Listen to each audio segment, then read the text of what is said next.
आखिर जिंदगी में असली सुखी कौन सा व्यक्ति है? इस विषय पर गौतम बुद्ध की बेहद ही प्रसिद्ध कहानी की शुरुआत करते हैं। हम हमेशा उन चीजों के पीछे भागते रहते हैं जो हमारे पास नहीं है। हम भविष्य में उन्हें पाने के लिए लगातार प्रयास करते रहते हैं, लेकिन हम यह भूल जाते हैं कि जिस चीज को पाने का हम प्रयास कर रहे हैं उसके कारण हमारा वर्तमान दुखी हो रहा है। हमारे वर्तमान की सारी खुशियां हमसे छिन रही हैं। इस कहानी में आप यह समझ पाएंगे कि किस प्रकार आपका जो वर्तमान है वही सर्वश्रेष्ठ समय है। इस समय को आपको भरपूर ढंग से जीना चाहिए, क्योंकि यह समय जो आज आपके पास है वह दोबारा नहीं लौटने वाला। बहुत समय पहले की बात है, एक नगर में एक बहुत ही गरीब व्यक्ति रहता था। वह जब भी किसी धनी व्यक्ति को देखता तो वह मन ही मन बोलने लगता और कहता, हे भगवान, तूने मुझे इतना गरीब क्यों बनाया? इन अमीर व्यक्तियों को देखो, ये लोग कैसे ढंग से खेल रहे हैं, जीवन का आनंद ले रहे हैं, और एक मैं हूं जो हर रोज एक एक पैसे के लिए तरस जाता हूं। मेरे पास तो फूटी कौड़ी तक नहीं है और यह लोग पैसे बर्बाद कर रहे हैं। हे भगवान, मुझे भी अमीर बना दे। एक दिन वह व्यक्ति इसी तरह बोल रहा था, तभी उसके पास से एक बौद्ध भिक्षु गुजर रहे थे। उन भिक्षु ने उस गरीब व्यक्ति की सारी बातें सुन ली और तभी वह बौद्ध भिक्षु उस व्यक्ति से कहते हैं, क्या बात है भंते, तुम इतने परेशान क्यों हो? तुम इतने दुखी क्यों लग रहे हो? क्या कोई तकलीफ है तुम्हें? तभी वह व्यक्ति कहता है, हे गुरुदेव, मैं बहुत दुखी हूं, मैं बहुत गरीब हूं। मेरे पास तो खाने तक के लिए पैसे नहीं बचते। मैं एक एक पैसों के लिए तरस जाता हूं। इस दुनिया में मेरा कोई नहीं। मैं सुखी होना चाहता हूं। मुझे सुखी होना है, मुझे अमीर होना है। हे गुरुवर, क्या आप मुझे कोई ऐसा उपाय बता सकते हैं जिससे मैं जल्द से जल्द अमीर हो जाऊं और मेरे पास किसी चीज की कोई कमी ना रहे? उस व्यक्ति की यह बात सुनकर उन बौद्ध भिक्षु ने उस व्यक्ति की तरफ ध्यान से देखा और फिर उस व्यक्ति को कहते हैं, भंते, तू मेरे साथ चल। इतना कहकर वह भिक्षु उस गरीब व्यक्ति को एक अमीर व्यक्ति के घर ले गए। उस अमीर के घर को देखकर उस गरीब व्यक्ति की आंखें फटी की फटी रह गईं। उस गरीब व्यक्ति ने उन भिक्षु से कहा, हे गुरुवर, इतना अमीर होने के लिए तो मैं कुछ भी कर सकता हूं। यदि मेरे पास इतने पैसे हो तब तो क्या ही बात है, इस घर में तो कितना आनंद आता होगा। तभी वह भिक्षु मुस्कुराने लगे और उस गरीब व्यक्ति से कहते हैं, इसीलिए तो मैं तुम्हें यहां पर लाया हूं। इतना कहते हुए भिक्षु उस व्यक्ति को उस घर के मालिक के पास ले जाते हैं और उस अमीर व्यक्ति से कहते हैं, तुम्हारे पास तो इतनी धन दौलत है, इतना आलीशान घर और सारे ऐश ओ आराम है, क्या तुम सुखी हो? तभी व्यक्ति जरा सा मायूस होकर उन बौद्ध भिक्षु से कहता है, हे गुरुवर, कैसा सुख? केवल धन दौलत होने से सुख तो नहीं आ जाता। मैं तो जन्म से ही अंधा हूं और एक अंधे के जीवन में सुख कैसे हो सकता है? सुखी तो वे लोग हैं जिनके पास आंखें हैं, जो लोग इस संसार को देख पा रहे हैं, इसकी खूबसूरती को आंख भर के निहार पा रहे हैं। हे गुरुवर, मैं तो बस इतना ही चाहता हूं कि केवल मुझे कुछ पलों के लिए ही सही, लेकिन इस संसार को देखने का अवसर प्राप्त हो। मैं कम से कम एक बार अपने माता पिता, अपने रिश्तेदारों को देख सकूं, और इसके लिए चाहे मुझसे मेरी कोई पूरी दौलत ही क्यों ना ले ले, मैं देने के लिए तैयार हूं। मैं इतना दुखी हूं जितना दुखी और कोई नहीं हो सकता। हे ईश्वर, आपने मुझे अंधा क्यों बनाया? तभी उन बौद्ध भिक्षु ने उस गरीब व्यक्ति की ओर इशारा करते हुए कहा, तुम्हारे पास एक बहुत दिग्गज अवसर है। यदि तुम चाहो तो केवल अपनी आंखें देकर तुम इस अन्य व्यक्ति की सारी धन दौलत ले सकते हो और उसके बाद तुम भी अमीर बन जाओगे, तुम भी सुखी हो जाओगे, तुम्हें तुम्हारा सुख मिल जाएगा और इस अंधे व्यक्ति को उसका सुख प्राप्त हो जाएगा। तभी वह गरीब व्यक्ति कहता है, नहीं नहीं गुरुजी, आप ये क्या कह रहे हैं? बिना आंखों के मैं अमीर होकर क्या करूंगा? ना गुरु, ना मैं अपनी आंखें नहीं दूंगा। तभी वह बौद्ध भिक्षु उस गरीब व्यक्ति से कहते हैं, एक बार फिर से सोच लो, इतना अच्छा अवसर तुम्हें दोबारा नहीं मिल पाएगा। तभी वह गरीब व्यक्ति कहता है, यदि आपके पास कोई और मार्ग है तो बताइए, अन्यथा मैं अपने घर चलता हूं। तभी वह भिक्षु उस युवक से कहते हैं, ठीक है, ठीक है, यदि तुम अपनी आंखें नहीं देना चाहते तो कोई बात नहीं, हम कोई और रास्ता निकाल लेते हैं। तभी वह बौद्ध भिक्षु उस व्यक्ति का हाथ धरकर उसे एक और धनी व्यक्ति के घर ले जाता है। इस धनी व्यक्ति का घर पहले वाले धनी व्यक्ति से और भी ज्यादा विशाल था। यह देखकर वह गरीब व्यक्ति कहता है, अरे अरे, इतना आलीशान घर मैंने आज तक नहीं देखा था। तभी वह बौद्ध भिक्षु उस गरीब व्यक्ति को उस धनी व्यक्ति के पास ले जाते हैं और उस धनी व्यक्ति से कहते हैं, आप तो बहुत सुखी होंगे, आपके पास इतना आलीशान घर है, इतनी धन दौलत है, सारे ऐशो आराम है, आपको तो किसी चीज की कोई कमी नहीं, आप अवश्य ही बहुत सुखी होंगे। तभी वह धनी व्यक्ति मायूस होकर उन बौद्ध भिक्षु से कहता है, आप यह कैसी बातें कर रहे हैं? आप तो जानते हैं कि मेरे दोनों हाथ काम नहीं करते, मैं अपाहिज हूं। यह जो इतनी धन दौलत आप देख रहे हैं, इन्हें देखकर भी मैं अपने हाथ वापस नहीं ला सकता। तो ऐसे में यह धन दौलत मेरे किस काम की? इससे तो अच्छा होता कि ईश्वर ने भला ही मुझे गरीब बनाया होता, लेकिन कम से कम मेरे दोनों हाथ मुझे सही दे देता। ना जाने भगवान ने मुझे क्यों अपाहिज बना दिया। जितना दुखी मैं हूं, उतना दुखी और कोई नहीं होगा। तभी एक बार फिर उन बौद्ध भिक्षु ने उस गरीब व्यक्ति की ओर इशारा करते हुए कहा, भंते, तुम्हारे पास एक और मौका है। यदि तुम चाहो तो अपने दोनों हाथ देकर इस अमीर व्यक्ति की सारी धन दौलत ले सकते हो। क्या कहते हो? क्या तुम तैयार हो? और अब की बार तो तुम्हें आंखें भी नहीं देनी होगी, तुम्हारी आंखें तुम्हारे साथ ही रहेंगी। तभी वह गरीब व्यक्ति उन बौद्ध भिक्षु से कहता है, अरे महाराज, आप ये क्या कह रहे हैं? एक अपाहिज होकर मैं इस धन दौलत का क्या करूंगा? क्या आपके पास कोई ऐसा अमीर व्यक्ति नहीं है जिसका पूरा शरीर भी स्वस्थ हो और उसके पास बेशुमार धन दौलत भी हो? तभी वह बौद्ध भिक्षु उस व्यक्ति का हाथ धर करके उसे तीसरे अमीर व्यक्ति के पास ले जाते हैं। उस अमीर व्यक्ति के पास उसका अपना महल था। यह देखकर वह गरीब व्यक्ति उन बौद्ध भिक्षु से कहता है, हे गुरुवर, यह तो अवश्य ही बहुत सुखी होगा। इसके पास तो इतना आलीशान महल है, इसके पास तो इतनी सारी धन दौलत है, ये अवश्य ही बहुत खुश रहते होंगे, इनका जीवन तो आनंद में होगा। तभी वह बौद्ध भिक्षु उस गरीब व्यक्ति को उस धनी व्यक्ति के पास ले जाते हैं और फिर उस धनी व्यक्ति से कहते हैं, आप तो अवश्य ही खुश रहते होंगे, क्योंकि आपके पास इतना आलीशान महल है, इतनी सारी धन दौलत है, आपके पास तो सारी सुख सुविधाएं भी हैं, आपका जीवन तो आनंद में बीतता होगा। इसके जवाब में वह अमीर व्यक्ति कहता है, हे गुरुवर, कैसा आनंद! मुझ जैसा दुखी इस दुनिया में और कोई नहीं होगा। मैं आज बहुत दर्द में हूं। मेरी पत्नी ने मुझे धोखा दे दिया है, वह किसी और से प्रेम करती है जो मुझसे भी अमीर है। आज मुझे समझ आया कि यह धन दौलत कभी किसी को सुख दुख नहीं दे सकती, और जब मन में दुख हो तो यह धन दौलत किस काम की? मुझसे सुखी तो वह गरीब इंसान होगा जिसकी पत्नी कम से कम उसके साथ तो है, वो उसके साथ वफादार तो है। आज मैंने तय कर लिया है कि मैं अपनी पत्नी और उसके प्रेमी की हत्या कर दूंगा। यह सुनकर वह भिक्षु उस अमीर व्यक्ति से कहते हैं, इससे पहले कि तुम ऐसा कदम उठाओ, कम से कम मुझे भोजन तो करवा दो। जाओ और भोजन की व्यवस्था करो, और साथ में कुछ कांच के टुकड़े भी ले आना। वह धनी व्यक्ति सभी साधु संतों का बहुत आदर करता था, इसलिए वह उन बौद्ध भिक्षुओं की बात मान जाता है। लेकिन वह यह नहीं समझ पाता कि आखिर उन बौद्ध भिक्षु ने खाने के साथ कांच के टुकड़े क्यों मंगवाए हैं। लेकिन जैसा कि उन बौद्ध भिक्षु ने कहा था, वह अमीर व्यक्ति उसी प्रकार खाने की व्यवस्था कर देता है। वह भोजन के साथ कुछ कांच के टुकड़े लेकर उन बौद्ध भिक्षु के पास पहुंचता है। तभी वह बौद्ध भिक्षु, वह गरीब व्यक्ति और वह धनी व्यक्ति तीनों एक साथ भोजन करने बैठते हैं, और उसी समय बौद्ध भिक्षु कुछ कांच के टुकड़े उठाकर उस अमीर व्यक्ति के भोजन में मिला देते हैं और उससे कहते हैं, लो, अब तुम इसे खा सकते हो। वह अमीर व्यक्ति अचंभित हो गया और उन बौद्ध भिक्षु से कहता है, हे गुरुवर, आप यह क्या कह रहे हैं? इस खाने में तो कांच के टुकड़े आपने मिलाए हैं, इस भोजन को मैं कैसे खा सकता हूं?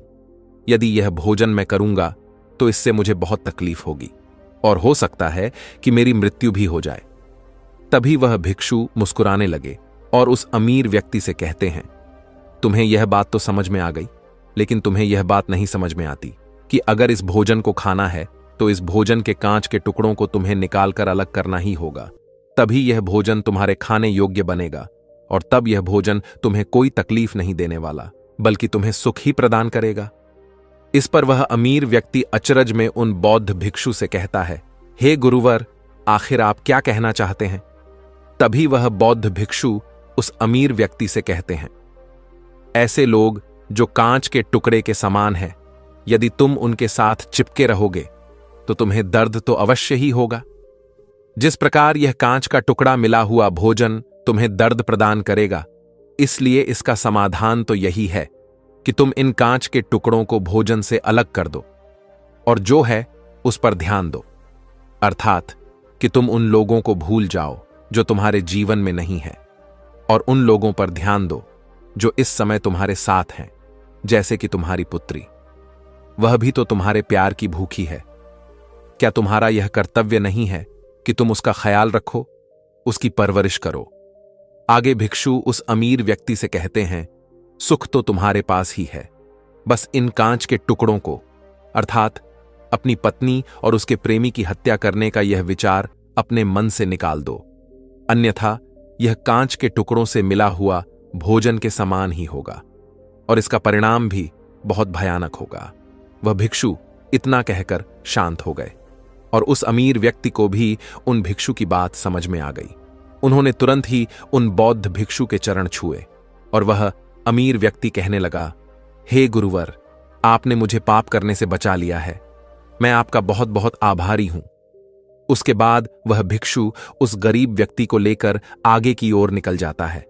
तभी रास्ते में वह गरीब व्यक्ति उन भिक्षु से कहता है, हे गुरुवर, क्या इस दुनिया में ऐसा कोई नहीं है जो सुखी हो? तभी वह भिक्षु उस गरीब व्यक्ति से कहते हैं, भंते, आखिर तुम सुखी क्यों नहीं हो? इस पर वह गरीब व्यक्ति कुछ देर के लिए सोच विचार करता है, लेकिन उसके पास कोई जवाब नहीं होता। तभी वह भिक्षु उस गरीब व्यक्ति से कहते हैं, क्योंकि तुम्हें वह चाहिए जो तुम्हारे पास नहीं है। तुम्हारे पास धन नहीं है और तुम्हें धन चाहिए। तुम अमीर होना चाहते हो। तुम्हें लगता है कि वह तुम्हें सुख देगा, लेकिन तुम इस वास्तविकता को भी भूल रहे हो कि बाद में तुम्हें दुख भी वही देगा। जैसे कि जब हम पहले एक अमीर व्यक्ति के पास पहुंचे थे तो उसके पास आंखें नहीं थीं। उसके पास जो नहीं था वह उसके लिए बिलक रहा था, जबकि उसके पास तो बेशुमार धन दौलत थी और उसका पूरा शरीर भी पूरी तरह से स्वस्थ था, लेकिन उसका ध्यान उस पर नहीं था। वह उसे छोड़कर उन चीजों के पीछे भाग रहा था जो उसके पास नहीं थीं।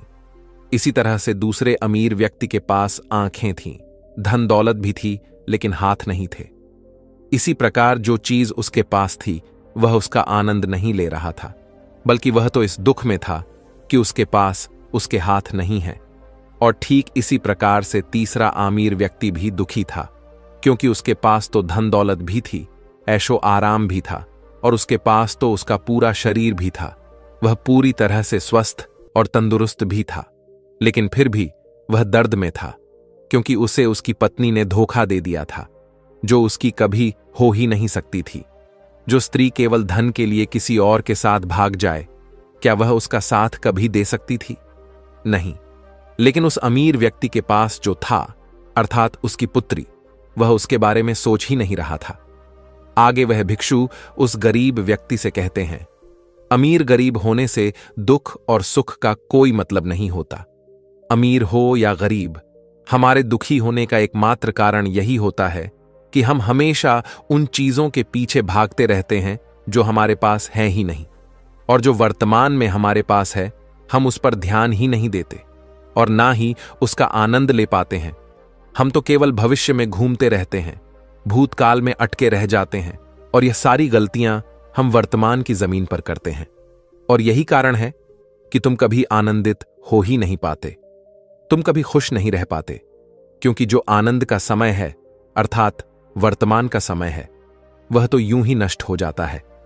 तभी आगे वह भिक्षु उस गरीब व्यक्ति की ओर इशारा करते हुए कहते हैं, भंते, तुम मुझे यह बताओ, क्या तुम्हारे पास उन तीनों अमीर व्यक्तियों के दुखों में से कोई एक भी दुख है? तभी वह गरीब व्यक्ति सोच विचार कर उन भिक्षु से कहता है, नहीं, मेरे पास उन अमीर व्यक्तियों के दुख में से कोई भी दुख नहीं है। इस पर भिक्षु उस गरीब व्यक्ति से कहते हैं, तो फिर तुम दुखी क्यों हो? इसका जवाब देते हुए वह गरीब व्यक्ति उन भिक्षु से कहता है, हे गुरु, भले ही मैं उनके मुकाबले सुखी हूं, पर क्या धन कमाना या धन प्राप्त करने की इच्छा नहीं होनी चाहिए? क्या मुझे अपने वर्तमान को इसी तरह से स्वीकार कर लेना चाहिए? क्या मुझे हमेशा इसी तरह से गरीब रहना चाहिए? तभी भिक्षु दिल से मुस्कुराते हुए उस गरीब व्यक्ति से कहते हैं, वर्तमान में वर्तमान क्षण का आनंद लो। वर्तमान में ही ऐसे कर्म करो जिससे तुम्हारा भविष्य सुधर सके, लेकिन ऐसी चीजों के पीछे व्यर्थ समय न गवाओ जो तुम्हारे पास आज नहीं है। जो तुम्हारे पास आज है उसका आनंद लो, और जो तुम पाना चाहते हो उसके लिए केवल कर्म करो, और उस कर्म का फल तुम्हें भविष्य में मिलेगा। यानी इसकी चिंता में भी मत रहना, क्योंकि यदि तुम इसकी चिंता में रहोगे तो कभी सुखी नहीं रह पाओगे, भले ही हालात कितने भी बुरे क्यों ना हो। केवल अपने आज पर ध्यान दो और अपने कर्म मन लगाकर करो। इतना कहकर वह भिक्षु शांत हो गए, और गरीब व्यक्ति को भी उन बौद्ध भिक्षु की बात अच्छी तरह से समझ में आ चुकी थी। वह यह समझ चुका था कि अब से उसे अपने वर्तमान पर ध्यान देना है, उसे अपने वर्तमान को सुधारना है। उसके बाद उस गरीब व्यक्ति ने उन बौद्ध भिक्षु को प्रणाम किया और वापस अपने घर लौट गया। अब से वह गरीब व्यक्ति यह सोचकर हमेशा खुश रहने लगा कि कम से कम वह उन 3 अमीर व्यक्तियों से अधिक खुश है। उसके पास अधिक खुशियों की वजह है। हां, यह बात और है कि उसके पास धन नहीं है, लेकिन उसके पास ऐसी चीजें हैं जो धन से कहीं ज्यादा कीमती हैं, और वह है उसका पूरा शरीर जो पूरी तरह से स्वस्थ है। दोस्तों, मैं उम्मीद करता हूं कि यह कहानी सुनने से आपके जीवन में अच्छे बदलाव आए होंगे। आपको इस वीडियो से क्या सीखने मिला, यह कमेंट करके जरूर बताइए, और अपने परिवार, दोस्तों या आपके करीबी इंसान के साथ यह कहानी शेयर करके उन्हें भी इस ज्ञान से परिचित करवाए। बाकी अगर आपको यह वीडियो दिल से अच्छी लगी हो तभी इस वीडियो को लाइक कर देना, और आपने अब तक इस चैनल को सब्सक्राइब ना किया हो तो चैनल को सब्सक्राइब भी जरूर कर देना। आपका हर दिन शुभ हो और खुशियों से आपका जीवन भरा रहे। धन्यवाद। नमो बुद्धाय। चलिए बढ़ते हैं दूसरी कहानी की तरफ। इस कहानी में एक अजीब सा रहस्य बताया गया है, जिससे आप अपने अवचेतन मन की शक्ति को इस्तेमाल करके जिंदगी की कठिन से कठिन सफलता आसानी से प्राप्त कर सकते हैं। कैसे अपने अवचेतन मन की शक्ति को इस्तेमाल करना है, इसकी विधि क्या है, इस विषय पर हम आज एक अद्भुत कहानी आपको सुनाएंगे। दोस्तों, हमारा जो चेतन मन होता है उससे करीब 9 गुना अधिक ताकतवर हमारा अचेतन मन होता है। अगर 1 गुना ताकत हमारे चेतन मन के पास है तो इसका अर्थ यह हुआ कि उससे 9 गुना अधिक ताकत हमारे अवचेतन मन के पास है, क्योंकि अवचेतन मन ही हमारे पूरे शरीर को नियंत्रित करता है। चेतन मन हमारे दिमाग का एक हिस्सा है जो हमारे विचारों और भावनाओं से प्रेरित होता है, और हमारा चेतन मन ही तर्क वितर्क करने में हमारी मदद करता है। लेकिन दूसरी तरफ हमारा अवचेतन मन यह तर्क वितर्क नहीं करता। यह उस जानकारी को ग्रहण कर लेता है जो इसे चेतन मन देता है।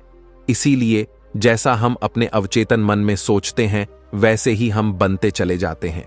क्या आपने कभी इन बातों पर विचार किया है कि कोई व्यक्ति दुखी क्यों है और वहीं पर दूसरा व्यक्ति इतना सुखी क्यों है?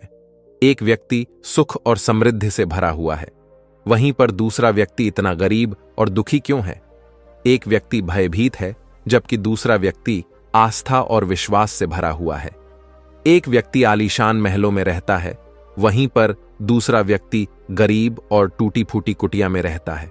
कोई बहुत सफल है तो कोई असफल। कोई व्यक्ति जरा सी मेहनत करके सफलता प्राप्त कर लेता है, और वहीं पर कोई दूसरा व्यक्ति जीवन भर मेहनत करने के बाद भी असफल ही रह जाता है। तो आखिर इन सब चीजों का कारण क्या है? क्या आपने कभी इन पर विचार करने की कोशिश की है? हमारे जीवन में जो भी अच्छा है वह हमारे चेतन मन पर निर्भर करता है। अर्थात यदि आप अपने चेतन मन में यह बात भरेंगे कि मेरे साथ जो कुछ भी होगा वह अच्छा होगा, मेरे साथ जो कुछ भी हो रहा है वह अच्छा हो रहा है, और मैं एक दिन कामयाब जरूर बनूंगा, तो आप अवश्य ही अपने जीवन में कामयाब बन जाएंगे। वहीं पर यदि आप अपने अवचेतन मन में बुरी बुरी बातें रखेंगे, अर्थात नकारात्मक बातें कहेंगे, तो आपके जीवन में केवल नकारात्मकता ही भर जाएगी, और आपके साथ कुछ भी अच्छा नहीं होगा। आप जहां जाएंगे वहां पर आपके हाथ केवल असफलता ही लगेगी। आप हमेशा निराश और परेशान ही रहेंगे, लेकिन उनका हल आपको कभी नहीं मिल पाएगा। इसलिए यदि आप भी अपने मन को अच्छी तरह से जानना चाहते हैं, वह सेवा काम करवाना चाहते हैं जो आप चाहते हैं, उसे अपने नियंत्रण में रखना चाहते हैं, तो इस कहानी को अंत तक जरूर देखिएगा, क्योंकि इस वीडियो में आपको ऐसी महत्वपूर्ण जानकारियां मिलेगी जिसकी मदद से आप अपना जीवन अच्छे से जी सकते हैं। आप जो चाहे उसे हासिल कर सकते हैं। आप जिस भी लक्ष्य को प्राप्त करना चाहते हैं उसे आप प्राप्त कर सकते हैं। आज की इस कहानी में हम यह जानने वाले हैं कि आखिर चेतन मन और अवचेतन मन में मुख्य अंतर क्या है और वह किस तरह से काम करता है, और हम अपने अचेतन मन में अच्छी बातें किस प्रकार से भर सकते हैं जिससे हमारा जीवन परिवर्तित हो सके, हम सफलता की ओर आगे बढ़ सके। बहुत समय पहले की बात है। एक नगर में एक बहुत ही प्रसिद्ध गुरु रहा करते थे। उनकी ख्याति दूर दूर तक फैली हुई थी। उनके आश्रम में उनके कई शिष्य भी थे। एक दिन संध्या के वक्त वह गुरुवर अपने सभी शिष्यों को बुलाकर उन्हें उपदेश दे रहे थे। वे कह रहे थे, शिष्यों, हमारा मस्तिष्क दो भागों में विभाजित है, चेतन मन और अवचेतन मन। चेतन मन हमारे मस्तिष्क का पहरेदार है, वहीं पर अवचेतन मन हमारा मालिक है। उन गुरु की आवाज सुनकर एक शिष्य ने कहा, है गुरुदेव, आप क्या कहना चाहते हैं? आप कहीं यह तो नहीं कह रहे कि हमारे भीतर कोई और है जो हमें चला रहा है, जो हमारी सारी क्रियाओं पर नजर रखे हुए हैं? इस पर गुरुवर उस शिष्य को मुस्कुराते हुए कहते हैं, भंते, मैं तुम्हें एक छोटी सी कहानी सुनाता हूं। इस कहानी में तुम्हें तुम्हारे सवालों का जवाब मिल जाएगा। इस कहानी को ध्यानपूर्वक सुनना और इसे समझने का प्रयास करना। आगे गुरुवर कहानी बताते हुए कहते हैं, बहुत समय पहले की बात है। एक नगर में एक बहुत ही धनी सेठ रहा करता था और उसकी एक आलीशान हवेली भी थी। उसकी हवेली के द्वार पर हमेशा एक पहरेदार तैनात रहता था और हवेली में जब भी कोई उपद्रव होता, कोई शोर शराबा होता, तो उसकी आवाज चारों ओर गूंजने लगती और उस आवाज को सुनकर आसपास के लोग भी उस महल के पास आते और उस पहरेदार को खूब समझाने की कोशिश करते और कहते, देखो, तुम्हारी हवेली से बहुत सारी आवाजें आती हैं जिससे हमारे घर की शांति भंग हो जाती है। कृपया करके इन आवाजों को बंद करो। आखिर इस शोर शराबे में क्या रखा हुआ है? इस तरह से हल्ला करके तुम अपना जीवन कैसे शांति से बिता सकते हो? इस पर वह पहरेदार जवाब देते हुए कहता है, देखो भाई, मैं जानता हूं कि शोर करना बुरी बात है, लेकिन मैं क्या करूं? मैं भी इससे बहुत परेशान हूं। जो भी आवाजें होती हैं वह हवेली में होती है, इससे मेरी भी शांति भंग होती है। लेकिन आप मुझे क्यों समझा रहे हैं? इसका कारण मैं तो नहीं, इसका कारण तो मेरा मालिक है। आप उसे जाकर समझाइए। यह बात सुनकर लोग भी यह बात समझ जाते हैं कि बात तो सही है। आखिर इसमें इस पहरेदार की क्या गलती है? यह तो केवल अपना काम कर रहा है। गलती तो मालिक ही है। वह उपद्रव करता है, वह शोर शराबे करता है, और जब भी उसे यह सब करने का मन होता है तो वह हवेली के बाहर आता है और उपद्रव करके वह वापस हवेली में जाकर बैठ जाता है। और जिन लोगों को भी उस हवेली के मालिक से तकलीफ होती है, जिनकी भी शांति भंग होती है, वे सभी आकर उस पहरेदार को ही समझाने का प्रयास करते हैं। वह उसे खूब सुनाते हैं, लेकिन क्या इससे यह समस्या सुलझेगी? इस प्रश्न के साथ गुरुवर अपने शिष्य से कहते हैं, तुम ही बताओ, इसका क्या समाधान है? इस पर वे शिष्य गुरु के इस प्रश्न का जवाब देते हुए कहता है गुरुवर, जिन्हें भी उन हवेली के मालिक से तकलीफ है जो शोर शराबे करता है और लोगों की शांति भंग कर देता है, उन सभी को उनसे बात करनी चाहिए, तभी तो इसका समाधान निकलेगा।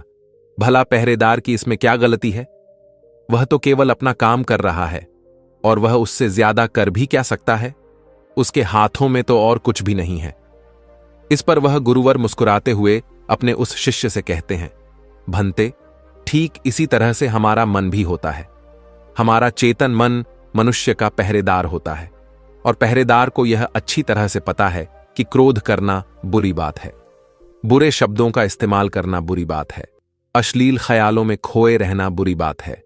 अर्थात हमारे चेतन मन को यह बात बहुत अच्छी तरह से पता है कि गुस्सा करना, आलस करना, काम वासना जैसे विचार गलत है। यह सभी विकार हमारे भीतर नकारात्मक विचार उत्पन्न करते हैं, जिससे हमारा विनाश होता है।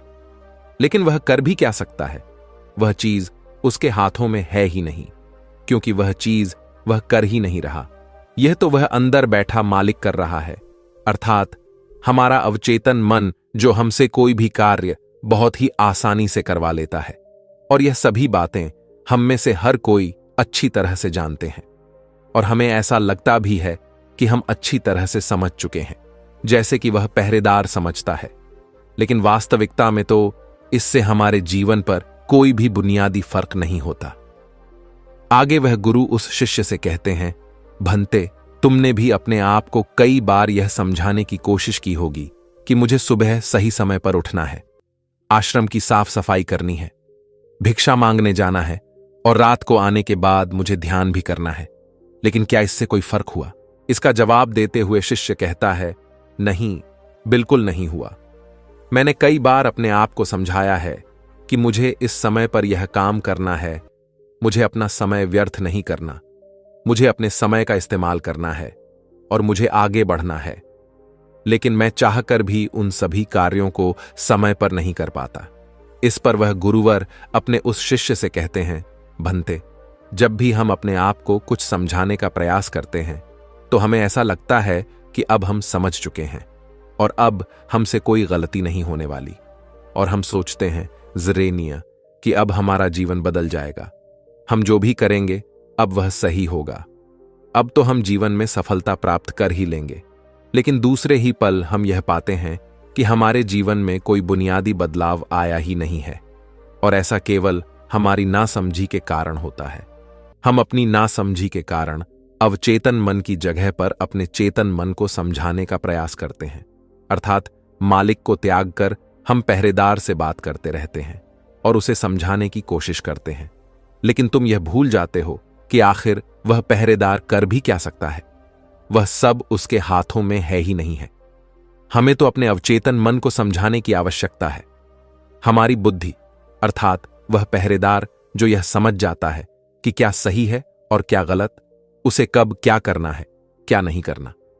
लेकिन यह सारी बातें केवल हमारे पहरेदार, अर्थात हमारे चेतन मन के सीमित रह जाती हैं। यह सारी बातें हवेली के उस मालिक, अर्थात हमारे अवचेतन मन तक तो पहुंच ही नहीं पाती, और यही कारण है कि हमारे जीवन में कभी कोई बुनियादी बदलाव हो ही नहीं पाता। ठीक उसी प्रकार जैसे कि यदि आपसे कोई कहता है कि पौधे में पानी भरोगे तो वह पौधा एक दिन वृक्ष होगा और फिर उसमें फल आएंगे, और आप उस बात को मान लेते हैं और उस पौधे में पानी भी देते हो, लेकिन आप पौधे की पत्तियों पर पानी देते हो और सोचते हो कि इसमें फल आएंगे। लेकिन जरा एक बार के लिए यह सोचिए, अगर पत्तियों में पानी दोगे तो उसमें फूल और फल कैसे आएंगे? हमें तो उस पौधे की जड़ में पानी देने की आवश्यकता है, लेकिन हम में से अधिकांश लोग केवल पत्तियों पर ही पानी छिड़क कर अपने आप को बहुत भाग्यशाली समझने लगते हैं। लेकिन वे यह भूल जाते हैं कि जो जो पानी वह पत्तियों पर दे रहे हैं, वह पानी पेड़ की गहराइयों में तो जा ही नहीं पा रहा, तो ऐसे में उस पौधे पर फल कैसे लगेंगी? ठीक इसी प्रकार हम भी अपने मन के साथ करते हैं, और यही कारण है कि हम अपने जीवन में जो भी चाहते हैं वह हमें नहीं मिल पाता। हम अपने जीवन में फल चाहते हैं, लेकिन वह हमें नहीं मिल पाता। इस पर शिष्य उन गुरुवर से कहता है गुरुवर, तो फिर हमें क्या करना चाहिए? क्या ऐसा कोई उपाय है जिससे हम अपने चेतन मन की सारी बातें अपने अवचेतन मन तक पहुंचा सकें? ऐसी कोई प्रक्रिया है जिसमें हम अपने संदेश को अपने चेतन मन तक पहुंचा सके? इस पर वह गुरुवर शिष्य से कहते हैं, भंते, यदि तुमने अपने संदेश को चेतन मन तक पहुंचा दिया, तब तुम जो चाहोगे वह इच्छा प्राप्त कर सकते हो। तुम जैसा चाहो उस लक्ष्य को प्राप्त कर सकते हो, क्योंकि हमारा अवचेतन मन हमारे चेतन मन से 9 गुना अधिक शक्तिशाली होता है। आपने कभी ना कभी यह देखा ही होगा कि एक मनोवैज्ञानिक जब किसी के मन के गुप्त राज को जानने की कोशिश करता है, तब वह मनोवैज्ञानिक जब उसके मन की बात को बाहर निकलवाना चाहता है, उसके अतीत में जो भी घटना घटी है उसमें साफ साफ रूप से प्रवेश करना चाहता है, तो इसके लिए वह हाइप्नोसिस का उपयोग करते हैं। और आप में से अधिकांश लोगों ने इस प्रक्रिया को देखा ही होगा। इस प्रक्रिया का प्रयोग करके मन की सारी सूचनाएं अपने आप ही बाहर निकलती हैं। इस प्रकार किसी के भी मन को काबू में करके हम उससे जो चाहे वह कार्य करवा सकते हैं। हाँ, अब आपके मन में यह भी प्रश्न उठ रहा होगा कि शायद वह सभी हमारे अवचेतन मन की चाल को समझते हैं, वह इसे अच्छी तरह से जानते हैं कि उसे किस तरह से अपने काबू में किया जाता है। तो इसका जवाब बहुत ही सीधा और सरल है, और इसका जवाब है हाँ, क्योंकि उन्होंने इसके ऊपर कई बार प्रयोग किया है और वह इसमें इतने निपुण हो जाते हैं कि वह किसी भी दूसरे मन पर अपना काबू कर सकते हैं। और अगर आप भी अपने अवचेतन मन की बात को समझते हैं, अपने मन की चाल को समझते हैं, तो आप भी अपने ही नहीं बल्कि किसी दूसरे के मन को भी वश में कर सकते हैं। आगे गुरुवर अपने उस शिष्य से कहते हैं, भंते, अपने अचेतन मन तक संदेश पहुंचाने के लिए आपको अपने चेतन मन को शांत करना होगा, उसे सुलाना होगा।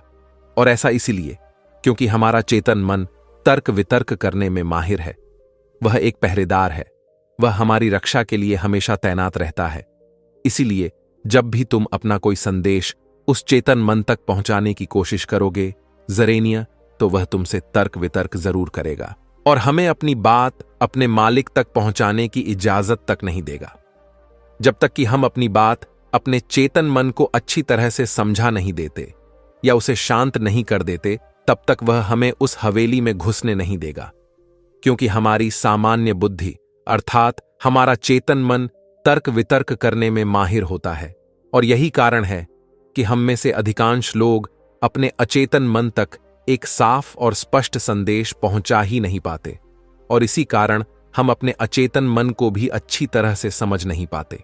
और हमारा अचेतन मन तर्क वितर्क नहीं करता, उसे तो केवल साफ और स्पष्ट संदेश चाहिए जिस पर वह कार्य कर सके। और उस तक हम साफ और स्पष्ट संदेश तभी पहुंचा सकते हैं जब हमारा मन पूरी तरह से शांत रहेगा, जब हमारे मन में और कोई विचार नहीं होंगे। और यही कारण है कि जब एक मनोवैज्ञानिक किसी के मन पर प्रयोग करता है, उसके मन को काबू करने की कोशिश करता है, उससे मनचाही बात निकलवाने की कोशिश करता है, तो सबसे पहले वह उसके चेतन मन को ही सुलाते हैं। आपने कहीं ना कहीं यह तो देखा ही होगा कि उनके सामने एक पेंडुलम जैसी चीज उनकी आंखों के सामने रख दी जाती है और उसे घुमाया जाता है, जिसे लगातार देखने के बाद वह व्यक्ति पूरी तरह से निद्रा में चला जाता है, और इस कारण उसका चेतन मन पूरी तरह से शांत हो जाता है। और जब उसका पहरेदार पूरी तरह से सो जाता है और उसके पास तर्क वितर्क करने के लिए कोई नहीं बचता, तब वह वैज्ञानिक आसानी से उस हवेली में जाता है और उस मालिक से जी भर के बातें करता है। जो बातें वह चाहता है वह बातें वह उससे निकलवा देता है। टिब के एक महान दार्शनिक ने कहा था कि अगर बात समझ में आ जाए तो आपका जीवन परिवर्तित हो जाता है। लेकिन उन्होंने वह बात उस समय के लोगों के लिए कही थी, क्योंकि उस समय टिब और बाकी दुनिया के लोग बहुत सरल हुआ करते थे। उनका मन बहुत साफ हुआ करता था और उनको जो भी बातें बताई जाती थीं, वह उन बातों को बहुत शांतिपूर्वक सुनते और समझते थे। उस समय कोई भी तर्क वितर्क नहीं करता था, और जब कोई व्यक्ति तर्क वितर्क करने में माहिर होता था तो वह उसे तर्क वितर्क करने देते और शांति से केवल उसकी बातें सुनते, जब तक कि व्यक्ति तर्क वितर्क करके थक ना जाए। तो वह गुरु के पास वापस आता है और उनसे कहता है गुरुवर, मैं अब तर्क वितर्क करके थक चुका हूं, लेकिन उससे मुझे कुछ भी हासिल नहीं हुआ। कृपया करके अपना कोई मार्ग बताइए, आप मुझे अपने तरीके से समझाएं। अब मैं उसमें कोई भी अवरोध उत्पन्न नहीं करूंगा। ठीक इसी प्रकार से हमारी बुद्धि भी काम करती है। जब हमारा मस्तिष्क तर्क वितर्क करके थक जाता है, तब उसे इस बात का एहसास होता है कि तर्क वितर्क करके उसे कुछ भी हासिल नहीं होने वाला, और उस समय तक उसे कुछ भी समझ में नहीं आएगा। अगर आपको यह वीडियो दिल से अच्छी लगी हो, तभी इस वीडियो को लाइक कर देना, और आपने अब तक इस चैनल को सब्सक्राइब ना किया हो तो चैनल को सब्सक्राइब भी जरूर कर देना। आपका हर दिन शुभ हो और खुशियों से आपका जीवन भरा रहे। धन्यवाद। नमो बुद्धाय।